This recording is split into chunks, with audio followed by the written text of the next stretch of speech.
Hello, you guys. Hi, Geraldine. Hi, Spider. Hi, Larry. Hi, Spider. Hi, everybody. Welcome to Dog Hugs. Well, happy Thursday to you. And we're just a couple of days before the 4th of July. And as you folks who've been watching the show all week know, we've been focusing on 4th of July safety. But before we focus on 4th of July safety, let's focus on Spider enrichment. All right.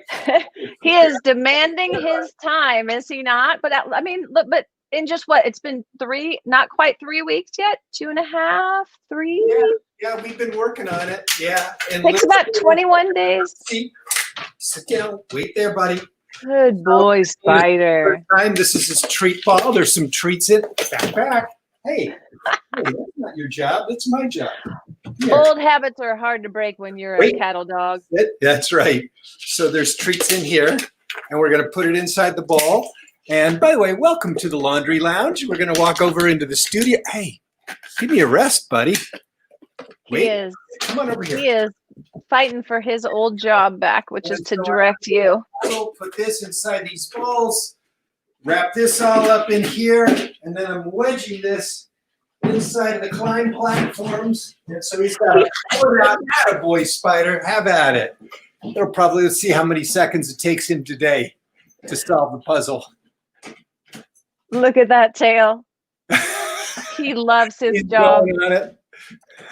He loves his job. Oh my gosh, I really wedged it in there tight today. Nice job, Larry. Yeah, that's good. Well, while Spider's working on this, where are we going first? Let's talk about, first of all, we're going to talk about fear-free today. And I just had an episode with being fear-free the other night. I would like to share it quickly before we get into a couple last-minute firework tips. And then we're going to bring on a great guest, one of our favorites. But I took my dogs for a walk the other night. I had all 3 of them. And my husband was with me. And as we're walking, all of a sudden, boom, there's a big deer in front of us on our trail. And the deer moves away, and I freak. Like I jolted backwards. And then we walk a little farther, there's a coyote right in front of us, huge coyote. And I freak out again. And my husband turns and looks at me, and he's like, "Why are you freaking out? You're usually the calm one. You're just scaring the dogs." So there goes my fear-free that I've worked on for so long. It was dusk, and it was very scary. So if you think about how you need to calm thyself before you can calm your pets, I was the anti-whatever. I was the anti-calmer. So it's really important that you pay attention to that. And I should have done about 6 big deep breaths before I went on that walk, knowing there was going to be more wildlife. Oh, and I forgot about the owl that was following us, because I think he wanted one of our pets for dinner. So oh my. So but we're going to talk about fear-free today. It's going to be a really great topic. Yes, really, really looking forward to do that. Should we get right into it? So let's jump right into it, because we will probably discuss some of these proactive tips about fireworks, what you can do right now with our guest who you're going to introduce right now. Fabulous. All right. So Steve Dale, who if you've seen the show before, you've seen him on the show before, a good friend of the show. He's the #1 pet journalist in America. Steve is an ambassador for cutting-edge veterinary research with the Win Feline Foundation and cutting-edge veterinary care with the Fear-Free program. Steve and I first met back in 2011 when we were both honored at the Dog Writers Association of America, when my dog training book won some awards, and Steve was inducted into the Dog Writers Hall of Fame. So welcome to the show, Steve Dale. Thank you very much. Thank you for being here, Steve. Larry, will you show us your book one more time, right side up, because you had it upside down by accident, and I really want. I want them to see, because it's a really great book. I mean, written with a great trainer. You guys are both great trainers and amazing stuff. And Steve Dale is one of those awesome contributors to the world of pet journalism, as mentioned. So thank you for joining us today, and we're really excited to share not only some last-minute tips, things you could do right now, but also tell everybody what fear-free is all about, because it's a really great topic to dive into dig into as deeply as we can today, especially because of just the fear that surrounds 4th of July and thunderstorms. Totally correct. So thank you very much for giving me this opportunity, because fear-free is something, you know what? I believe that fear-free is the best thing to happen to cats since tuna, and the best thing to happen to dogs since tennis balls. Let me rephrase that. The best thing that happened to cats since catnip. There you go. Because you are the cat queen. So fear-free began, I don't know how many years ago it was, some 6 years ago or so. And I first learned about it when it launched pretty much at the very beginning. Dr. Marty Becker had this idea.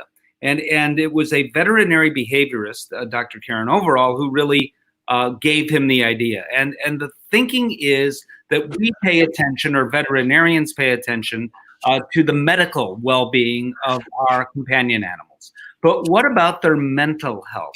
How important is that? Well, it turns out, of course, it's very important, and they're interconnected. It's not just one and not just the other. So he was telling me about all this, and I said, yeah, I know. And he said, I know you know, and you've been talking about the concept, but what I want to do is I want to call it fear-free. I want to tie in everything that you and you and you and you and you and all these people, including me, have either researched or talked about over the years. And I said, you know what? It's brilliant. And in fact, no one but Dr. Becker could have made this happen. There's no one on the planet that could have brought in all the right people to make this happen. And he was right. You know, so it's about minimizing fear, anxiety. It began about minimizing fear, anxiety, and stress at veterinary visits. So the carrier comes out, and the cat or dog, small dog maybe as well, runs to not only the other side of the house, but the next county over perhaps, right? Because they associate the carrier with the vet visit. Or you're driving to your veterinarian, you get to the parking lot, the dog looks around, the dog who loves car rides realizes, uh-oh, I know where I'm at. And you have to pull the dog out of the car, drag the poor dog into the door, and the dog is shaking, maybe hypersalivating, hair is flying all over the place. Did you know that one sign of anxiety in dogs or cats can be ultra shedding, if you will? They shed. People too. People as well. People will shed their hair when they go through excess stress. Absolutely. Yeah, same in people. Great. I'm looking at Larry. I'll send you some. Hold on. You clearly have made him nervous, but right before this all began, he had longer hair than you, Geraldine, and now he used to braid it. So man bun. No. So no one wants their pets to feel that way. What's more, I would argue that a lot of our dogs and cats and pet birds, pet hamsters, guinea pigs, I mean, they literally feel like they're going to die. Can you imagine? You know? And no veterinarian has gone into business to do anything but help our pets. And it breaks the hearts of veterinary professionals to think that's the case.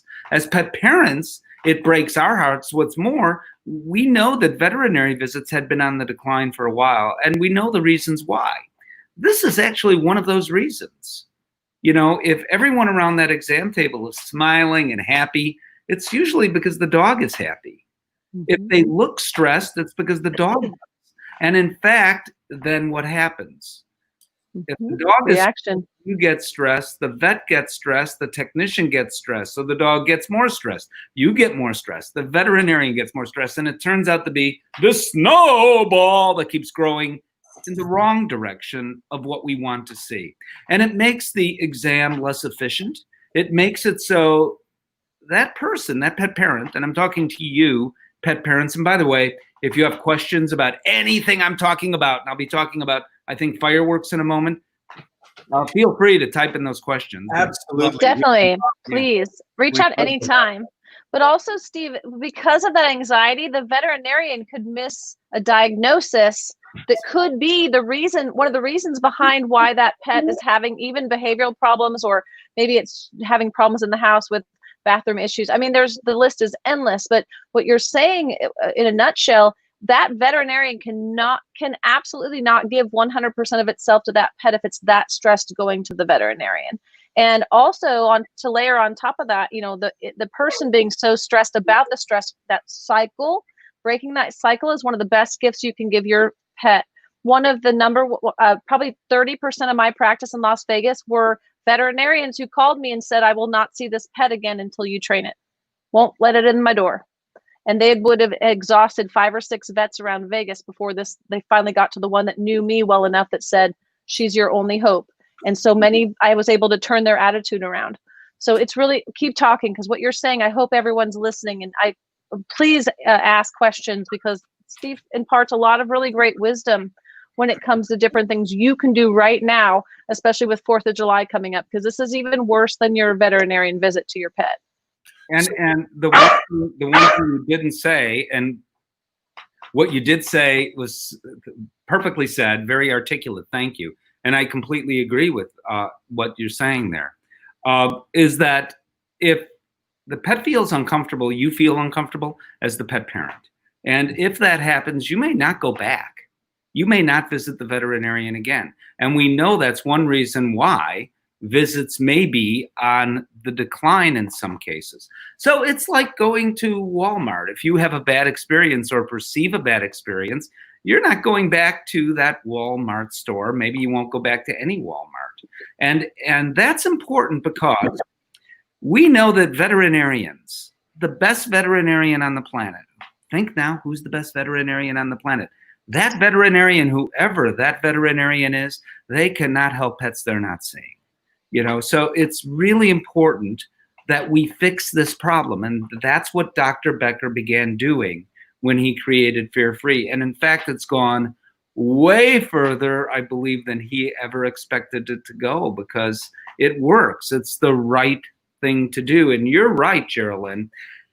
Those dogs come in and they get blood work. So I'll take even that little slice of the pie, just the blood work. Well, the blood work is going to be skewed. The veterinarian is going to have to guess, what does this mean? Right. Because with a scared dog, you're not seeing true results. And I can give you example after example. And so much of this is easy enough to fix. Now, there was a question up there that I thought was good. Thank you very much. Yes. So, Alicia James, thanks for your question. Janes, my dog is happy to see the vet until the vet wants to do the examination.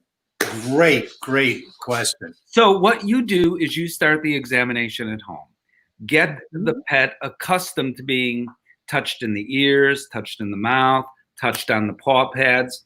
First by you, someone the dog ultimately does trust. Even you doing this, you might need low-fat, low-salt peanut butter or cream cheese or some amazing dog treat to help it along. So get a partner if you can to feed at this end while you're doing some things on the other end, and just start off 10 seconds or 5 seconds at a time, and then increase the time. So once the dog becomes comfortable with you doing it, then have other people do the same thing. Just, again, lifting up the ear, saying, oh, it looks good inside the ear. Not doing a real exam, of course. They're not veterinarians, but they're touching the dog in the same way. And what's really important that veterinarians, until recently, even veterinary professionals haven't thought about is something called graduated touch. So you, Larry, probably love your massages. I know that. Yeah. Okay. So you're getting a massage, and the masseuse is one where, begins up here, and then suddenly back there, and then over there. You don't know where they're going next, and you feel kind of uncomfortable. What a good massage therapist will do is kind of touch where they are going to actually touch, if that makes sense. They'll touch you very gently, and then they go, if you think about it, the warm up. Yeah. They'll touch you here, and then you know the direction they're going in. They kind of tell you by the touch. Well, our pets appreciate that too. So that is just one little tip of many, many, many, many tips that we've learned in this Fear Free initiative. Not only all of us have learned, but veterinary professionals have learned. Veterinary professionals are now keeping records of things because of Fear Free of emotional health. Is this pet seem more contented this time compared to last time? And we have so many tools now to help us. We have pheromones, we have nutraceutical products, we have catnip that we can deliver to cats and perhaps one day dogs as well, believe it or not. We have pharmaceuticals. And then people say, I don't want to drug my pet. Remember what I said at the very beginning. These animals, some of them actually feel like they are going to die. So if you can get a pharmaceutical into your pet and your pet is feeling more comfortable, isn't that better than feeling like they are going to die? And I would argue, yes, way better. You know, and some of these anti-anxiety solutions are similar to some, anyway, that we use regarding fireworks. So the thing about Fear Free is it caught on with veterinarians. And I'm telling you, in the veterinary profession, which I've been honored to be a part of for so many years, nothing catches on overnight. Veterinarians are particularly slow to change. Veterinarians hear about new things all the time and they can't hear about everything. So there comes to be a new idea and veterinarians may not even have heard about it. I will tell you, there isn't a veterinarian in the United States that has not heard of Fear Free, or a technician that's not heard of Fear Free. And it caught on. So many veterinarians are now certified. Veterinarians have to do more than just say, I like the idea. They actually have to jump through hoops to be certified. Do look, incidentally, for a certified veterinarian. Entire practices can be certified, and there are entire practices that are certified in Fear Free.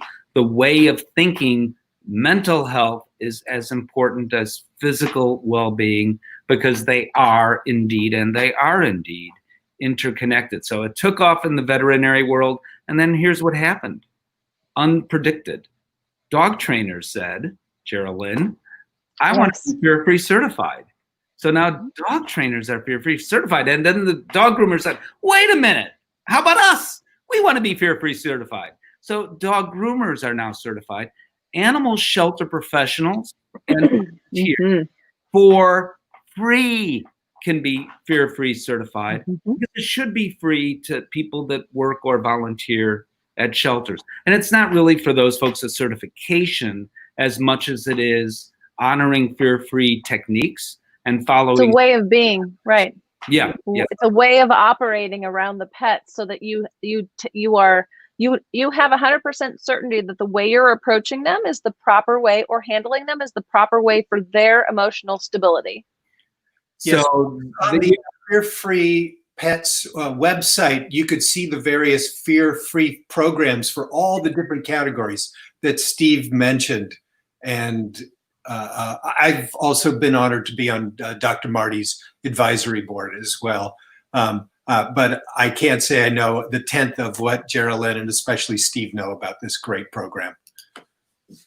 Yeah, it's fantastic. Yeah, it is fantastic. I mean, it's changed, it's revolutionized the world of veterinary medicine, but also us pet owners, us pet parents, because, and when it comes down to it, I'm not a veterinarian. I'm a certified animal behavior consultant. Yes.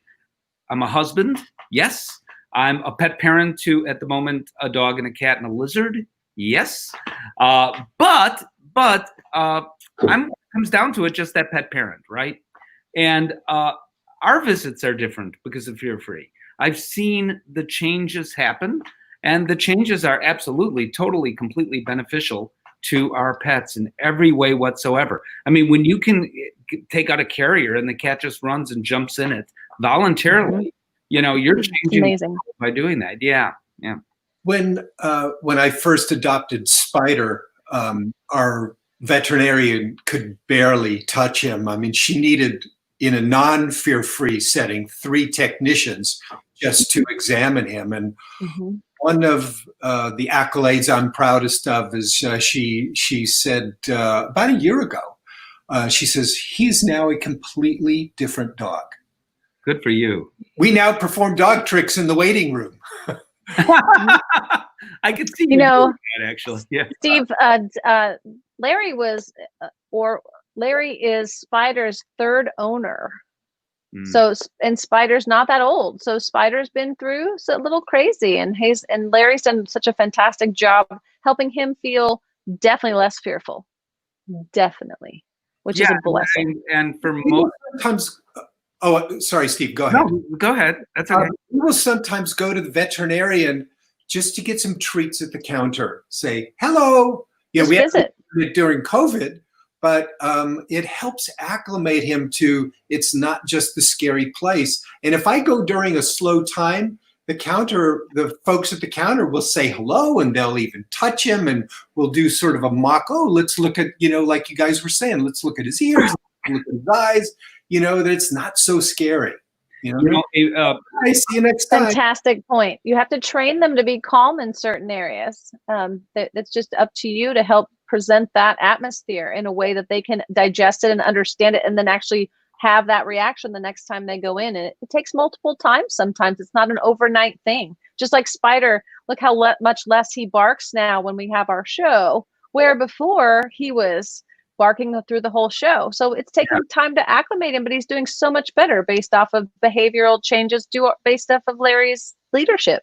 Thank you. We've got one more guest comment to put on here. It's from a guy named David Fry. Hey, Steve, you're the best. This is a great show today, everyone. Fear-free in advance of the July 4th. Nicely done. Thanks for your wisdom as always. We hate fireworks. And by the way, I eat low salt, low fat peanut butter myself. Thank you, David Fry, friend of the show. Thank you, David. So for those who don't know, David Fry is a broadcaster. And if there's a dog show anywhere worth watching on television, David Fry is at the microphone saying, that is the Weimaraner. The Weimaraner was developed to whine a rhymer. And he explains technically exactly what these dogs do in a way that no one else on the planet can. He is a legendary broadcaster, but I will say this about David Fry that some people don't know, and then I want to get back to Fear-Free. But this is about Fear-Free in a way. David Fry appeared, dog show broadcaster, on Sex and the City. Good trivia. And he was the acting teacher for Sarah Jessica Parker.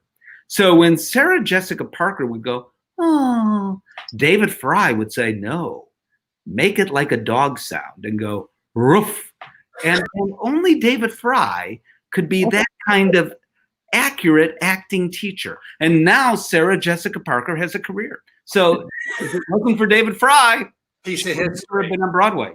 Another piece of history before we get back to Fear-Free is, Steve, I just learned by reading your bio, and it's so long, by the way, your bio has so much in it. I nearly sprained my lips reading it. That you are, in 2012, you were 59 across in a TV Guide crossword puzzle. Pet journalist Steve blank, blank, blank, blank. I might even get that one. Yeah, it's so funny because people were writing me about it, and I had no idea that was even going to happen.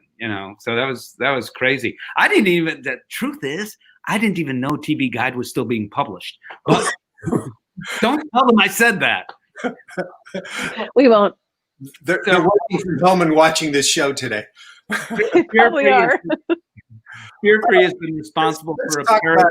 Let's talk about fear and Fear-Free and fireworks and anything Let's else. talk about like 3 things you could do right now that would actually help someone who is just finding out that their new pet that they've brought from the shelter is going a little berserk when he hears a little bit of the people. I think they're actually getting rid of or shutting down a lot of the fireworks displays, but there are still quite a few people out running around lighting off a few of the fireworks. So some suggestions, immediate, actionable. We get to that, I'm sorry, David. Oh, no, you're fine. Just had a very important comment.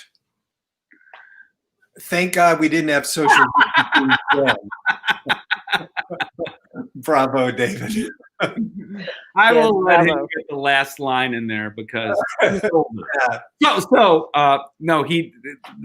I have nothing but absolute admiration for David Fry. And, you and I have talked about that one day we would both be, I've interviewed David Fry many times. I don't think he's ever interviewed me. Oh, But got you. what would be That could be funny. that would be scary. But what would be, because he knows things about me, but what would be fun is to have us both on at the same time. And what I also happen to know about David Fry is his passion is absolutely the same as mine about the human-animal bond. And that's what it's all about, really. And we have that along with many other things in common. And he has a wife who is a hero, by the way. Sherry's an absolute, Definitely a hero. Yeah. In that way, definitely. So back to Fear Free. Yes. There's a website I want to mention, and then I'll talk about fireworks if you want to, called Fear Free Happy Homes. So I was talking about, and it's fearfreehappyhomes.com. So what I was talking about is that Fear Free went from veterinary. Oh, I want to take a picture of that. Smile. Don't you love when people do? There you go. I've got to post that one. So I talked about how veterinary professionals are benefiting, and we're benefiting as a result from Fear Free, and then dog trainers, and then dog groomers, animal shelters. Well, Fear Free Happy Homes is about all of us, pet parents. There are so many, and this, you did ask me a question about what are the 3 things you can do immediately to help your pets. So many of us live with companion animals. We know they're anxious about certain things like fireworks, and we want to help. The other thing is that we often don't know how anxious they are at times because they don't tell us, or we're not paying attention. Now, Gerald Lynn said, and I don't know if it was before we went on or after we went on, because go back 2 minutes, I don't remember. But at some point you did say that we're paying more attention to our pets now because we're there with them all the time.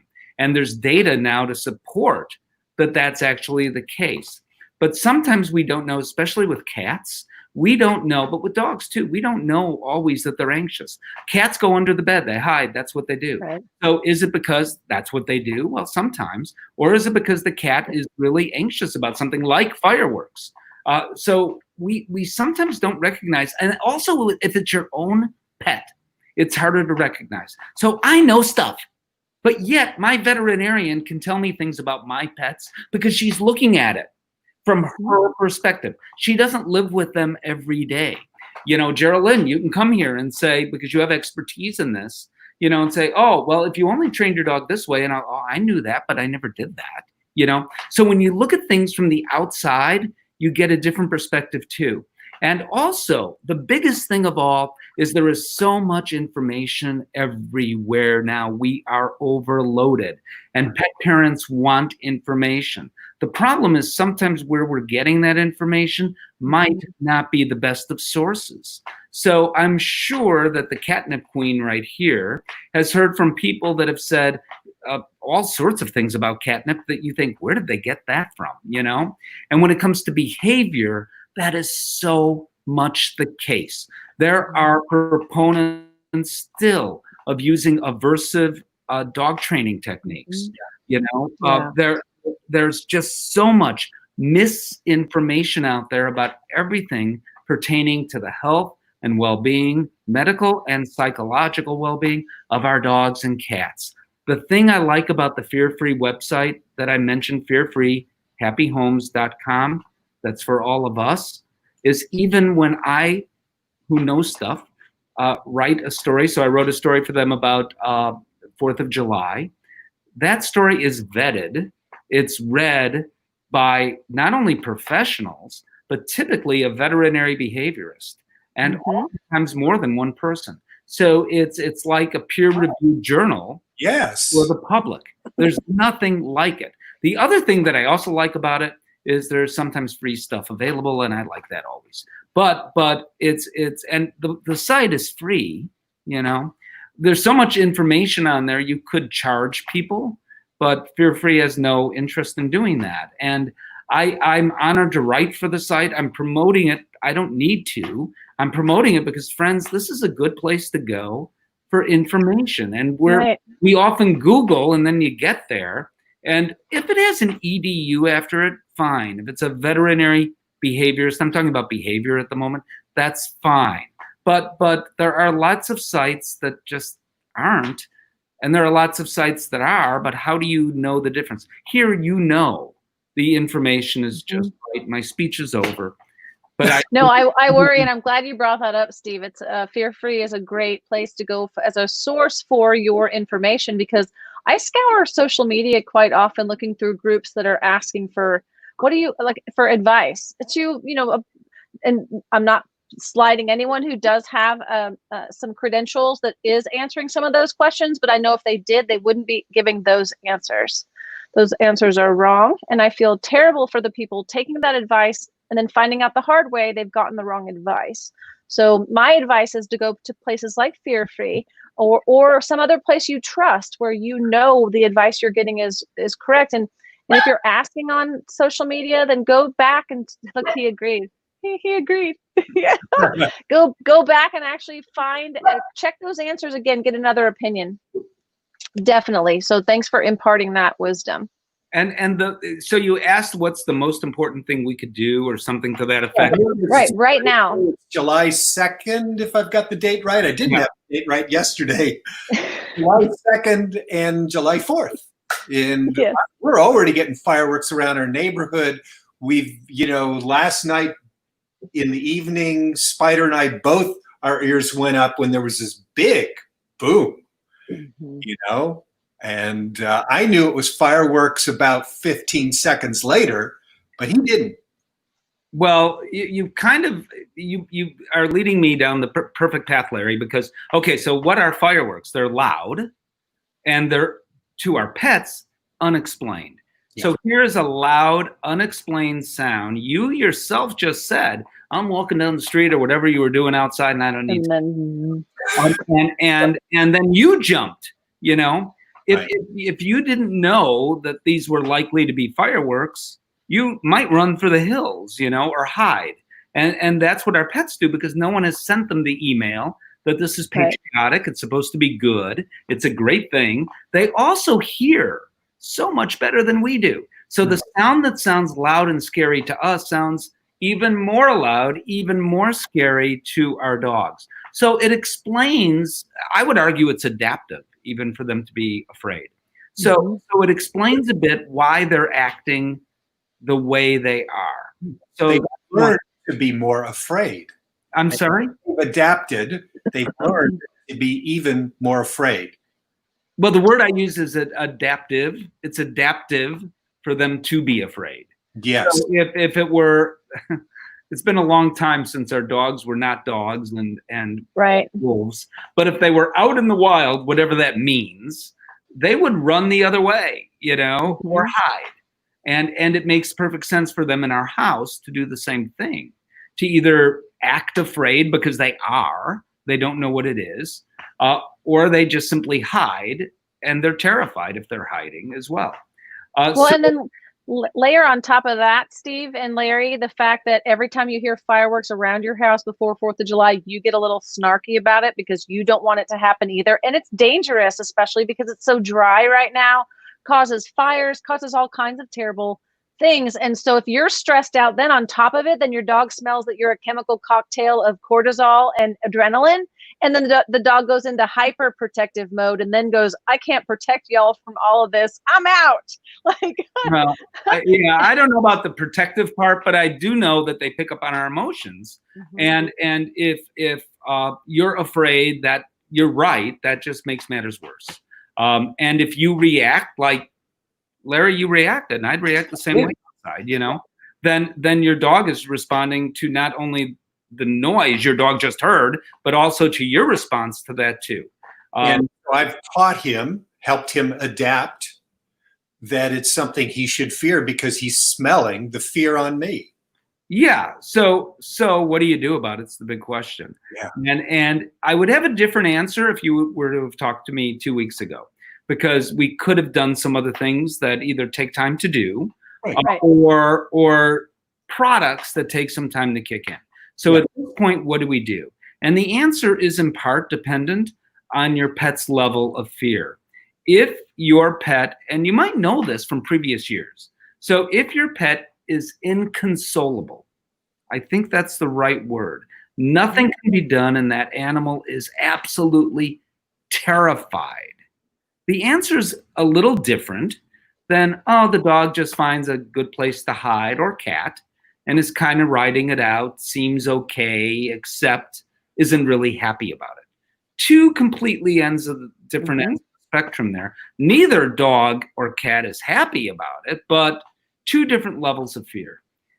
So for that level of fear that we're calling inconsolable, I am a huge fan. It is Thursday. You can still contact your veterinarian.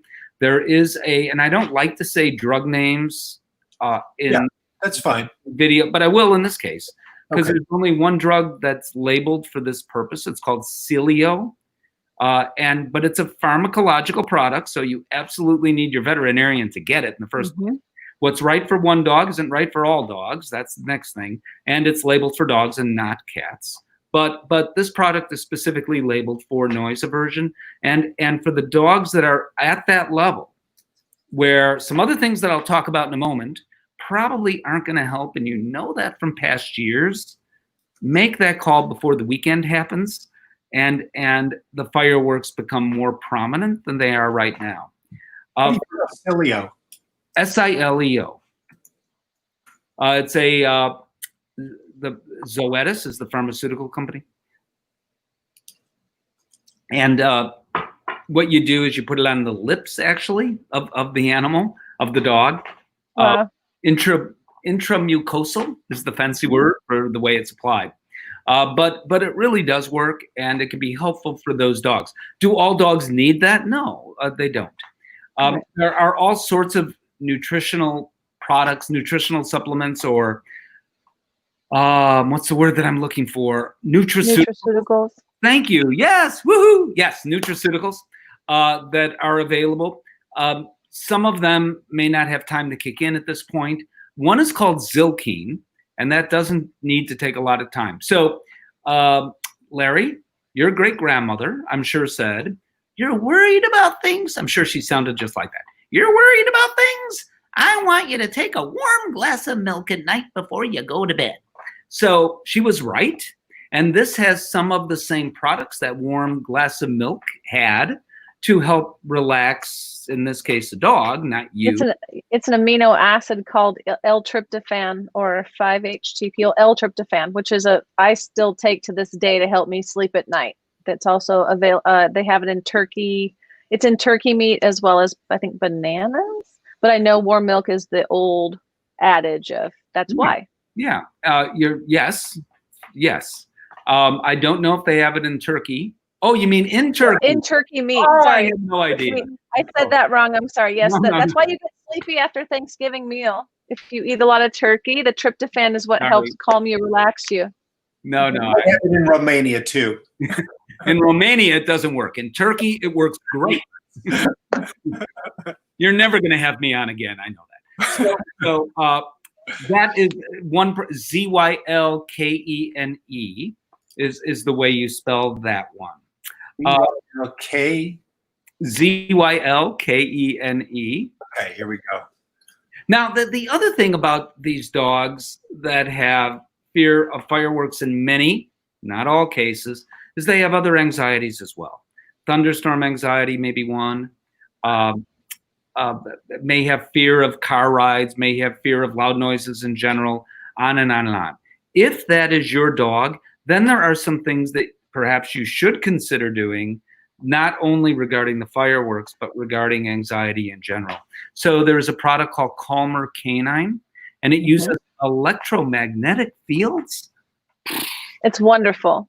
It's a wonderful tool for all animals. We've used that on horses for decades, so it's a wonderful thing for pets. Yes. I did not know that. In fact, my mom uses it right now, post-stroke, for healing. Really? Yeah, so I know that it's used in humans. I did not know that about horses. And what it does, what it is, it looks like a little halo. and you hold it over the dog's head, or it comes with a vest that will allow it to kind of be over the dog's head. And what this product does is it actually promotes the nutrichemical, the chemical soup that you want in your dog's head, rather than the ones you don't want. So you want serotonin there, you don't want cortisol there, for example. So it minimizes the cortisol, increases serotonin. And the other thing, which is really odd, in the part of the brain that is involved with all this, called the amygdala, I don't want to be that technical right here, but the what amygdala swells when you're anxious, and it lowers, who knew that? And it lowers, you probably did, Geraldine, you know about all this stuff, but it lowers swelling, you know, so which makes all this possible to happen. And a lot of people like that for two reasons. Most importantly, because it works. And secondly, it's a non-pharmaceutical. And people increasingly, I may disagree or agree, but increasingly don't want drugs. They want other options. And this is a safe option. There's no known adverse reaction. And as Geraldine points out, it's been used in humans for a very long time for things like strokes to help recover and depression. So this very is much so. PTSD. Yeah, yes, yes. So this is another tool that's available. It's not going to work by the 4th. The reason why I mentioned this is because if your dog has other issues, you could begin now. It might help a little on the 4th or 5th or 6th. Where there may still be fireworks. Yeah, it's never too late. That it's also thunderstorm season. So if your dog has thunderstorm anxiety, anxieties to other issues, which can be a long list for some of these dogs, then absolutely this is something to talk to your veterinarian about. There's a probiotic that Purina has put out called Calming Care. And what we know is our gut and our brains do talk to one another. This wasn't known, believe it or not, until recently, even though it makes perfect sense. So what we also now know related to that is if we can calm down our GI system, you know, so this is not necessarily the case for cats in quite the same way that it is for dogs and humans. So before I did this, my hair didn't fall out like Larry's, but if I got nervous, maybe I would have gotten an upset stomach. So how many people before they talk in front of 1,000 people or in whatever your fear might be, you get a bit of an upset stomach before you get nervous, right? And it goes to our GI systems. The same is true potentially for dogs. So if we can adjust the GI system, then we can adjust the anxiety level. And it actually, so before everything in the world turned upside down, and I was speaking at veterinary conferences, it was like the talk of the conferences, this product, because veterinarians were saying individually, I tried it, what do you think, what do you think? And all of the word on the street, if you will, was so positive. It's a fairly new product that, again, is manufactured by Purina. The other things that we can do, thank you, the other things that we can do are almost like common sense, but we don't always think about it. So simply close the shades. If fireworks can be seen where you are, dogs and cats do make associations actually to what they see and what they hear. In addition, turn on the air conditioning, close the windows so you're not hearing it. You're hearing the of the air conditioner. Right. White noise drowned out the make background noise. Turn on a talk radio station, especially the ones I work at. Right. So I think so. Also distraction. So dogs and cats are like me and Larry. They cannot multitask. Bright, shiny object. Yeah. So if you can use that bright, shiny object, whether it be a tennis ball, an interactive cat toy. I love food puzzles that dogs or cats can work to get food out of. If they're thinking about that and working on that, they are likely not to be then even thinking about those fireworks. So if you can get them to the point that they're focused on that, then they're not going to be worried so much, if at all, about the fireworks. Yes. The one thing that I didn't mention for no particular reason are pheromone products. So the two that I would talk about here. One's called Feel Away, one's called Adaptil. Feel Away is for cats. It's a calming pheromone. Adaptil is the same, a calming pheromone. They are different fractions of pheromones. I don't mean to get fancy, so I'll stop right there. So they come from different places. They do different things, but essentially they do the same thing. They help calm your dog or cat to feel comfortable or more comfortable in their own environment.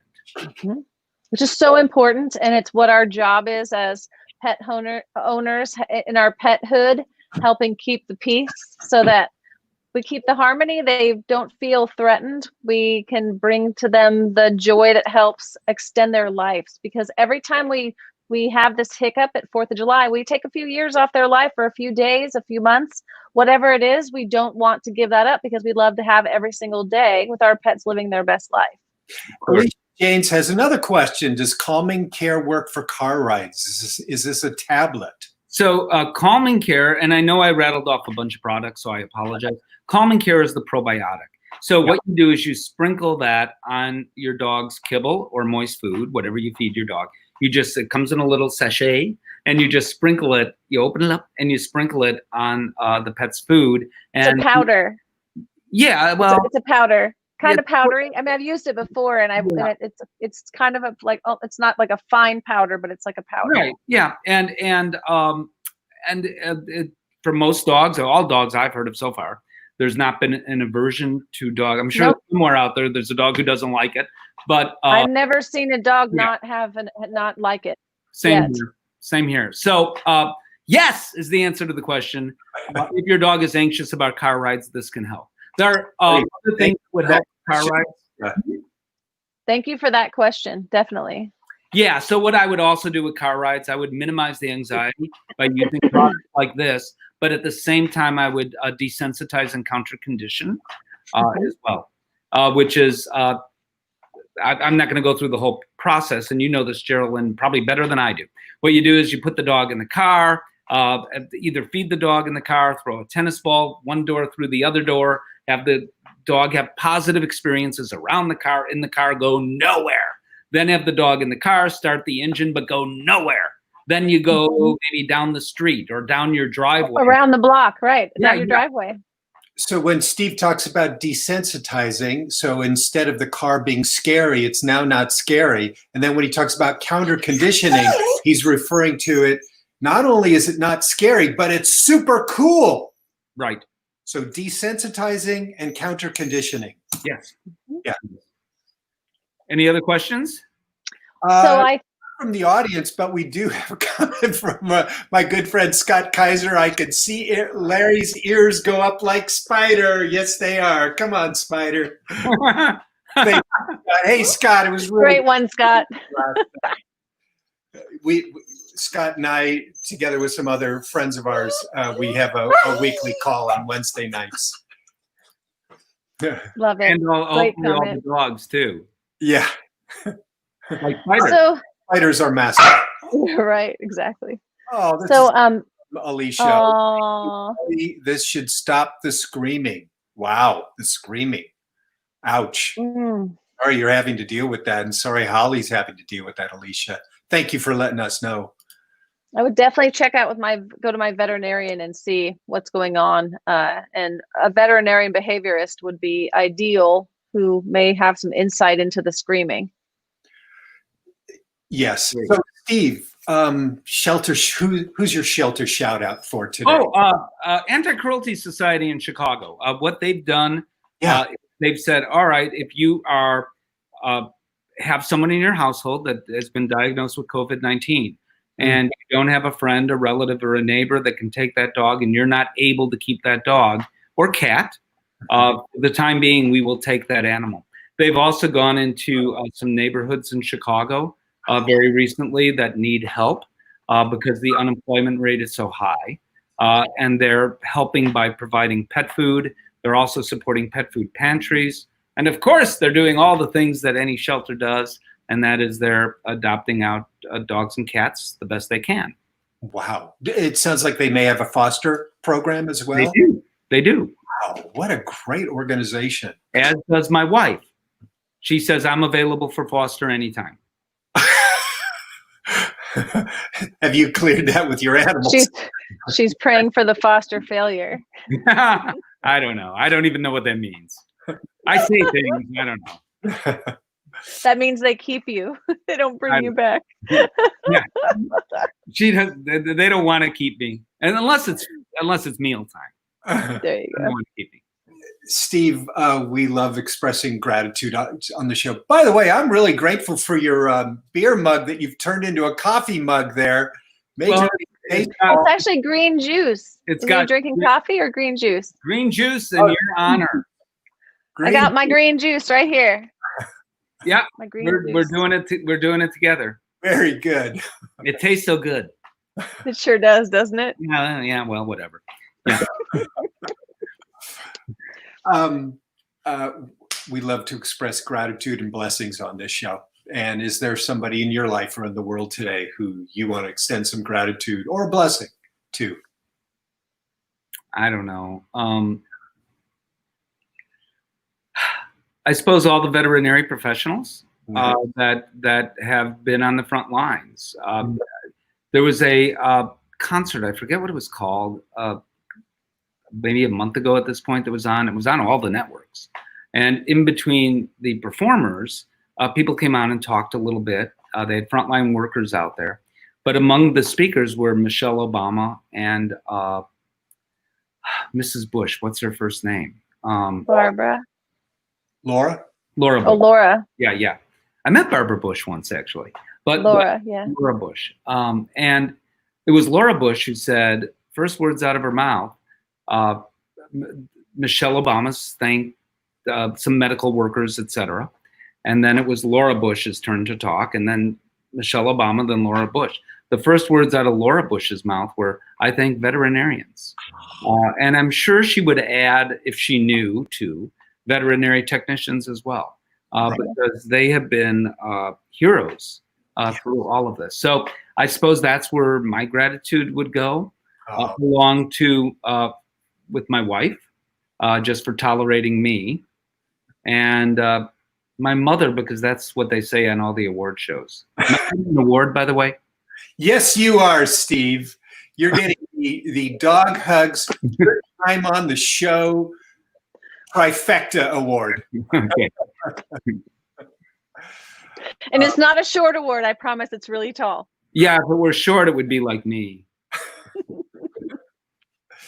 Well, why don't you stay with us and we'll close out the show all together here. My shelter shout out today is going to our good friends in Arizona at the Humane Society of Southern Arizona in Tucson. And they are in the barrel right now, folks. It's a really, really tough time with all the spikes in hospital capacity in Arizona. And as Steve just mentioned about all the people on the front lines in the veterinary medical world and in the shelter world, they are really needing our blessings and thoughts right now. Yeah, so my shout out goes to them. And on your heart today, on your mind today, Geraldine? I'm going to second the shelter shout out to not only the Arizona Humane Society, excuse me, but also to all the humane societies across the country that are struggling, because I know there's more than just one. I know that there are many that are suffering right now with all that's going on. So hang in there. Things will get better. And thank God that you're there to at least keep things going and keep pets safe. So keep yourself safe as well. And we are sending prayers and doing everything we can right now to help. Beautiful. And before we close out the show, we got another comment from Alicia. I was told it was because she is excited because she's a staffy maybe. That was with the car thing. Highly possible. Yeah, that makes sense. It's possible that there's a predisposition to being imprinted early on when they have an experience. And if it's a rescue, that imprint could have been a very negative one, obviously. And that's why it keeps replaying that same episode over and over until someone changes its mind, regardless of its breed. That makes a lot of sense. And hello to our friend Yolanda in Mexico. Hello, everyone. Hola. Hi, Yolanda. Hola. ¿Qué tal? ¿Cómo está? Great. See, He just barked in Spanish. she does actually. Nice. See. My personal gratitude today goes to my friend Scott, who's in the audience, and all the my brothers who are on our Wednesday night men's meeting. Really, you guys make you make a difference in my life, and Love it. So it's thank you. Really blessed to have you guys in my life. Yeah. Men's meeting. Yeah, we do that. Yeah. It's with an organization called the Mankind Project, and there's a big chapter in Chicago, Steve. Really? Yeah. Hmm. Mankind. I love that. Yeah, project.org, and it's about men mentoring men. You know, it's like a peer-to-peer. Nice. Yeah. That's very nice. Yeah, I have a Wednesday night guinea pig meeting. Well, big shout out to Steve's Wednesday night guinea pig. Yeah, I'm the. I love that. Yeah. There's 12 guinea pigs that are together in a Zoom call, and me. I host it, and we talk really about chewing on cardboard a lot. Have you learned anything that you need to share with us at this time? Not yet, because we're all starting out. We're all trying first, because after all, we are guinea pigs. Truth be told, right? Yeah. Well, once again, I have no idea what I'm talking about. But so I'll jump in and talk about my gratitude for a minute, which is I'm going to agree with Steve and send a huge gratitude out to all the veterinarian technicians that are out there, frontline or not, wherever you are. You should be called a veterinarian nurse, because you help nurse those pets back to health, and you know so much. I applaud you for all your efforts, and I'm very grateful for all of you. Beautiful. And thank you so much to all of you in the audience. We didn't even have time today to get to all the comments. Oh. And, so many more. Okay, we got to put one more up here. From Yolanda. Impressed with your ability to speak Spanish. Muy bien. Muchas gracias. Love it. Oh, and Alicia says, Bailey is the staffy, is not a rescue. I've had her since she was a puppy. She's always done it. Freaked out in the car, I guess. Yeah. So we'll have to show you some of our calming techniques that we use for dogs. We'll do a little bit on a later show, or maybe we'll have, I know there's something up on the Positively Wolf website about my doggy Savasana, which you can use to help calm pets, and it works really well. You just start doing it inside the house. As Steve mentioned, if you can get them to calm down inside your house, you have a better chance of them calming down outside of your house. So take it in puppy steps and a little bit at a time, and find that doggy Savasana video and start working on that inside the house with your staffy, and let's see if we can make some progress. Beautiful. Grosso. That's great. Much danger. Okay. Thank you again, folks. We love doing the show with you guys. Hugs to you guys too, Geraldine and Steve. Thanks so much for being with us today, Steve. Big hugs. Take care. Thank you. We'll see you tomorrow.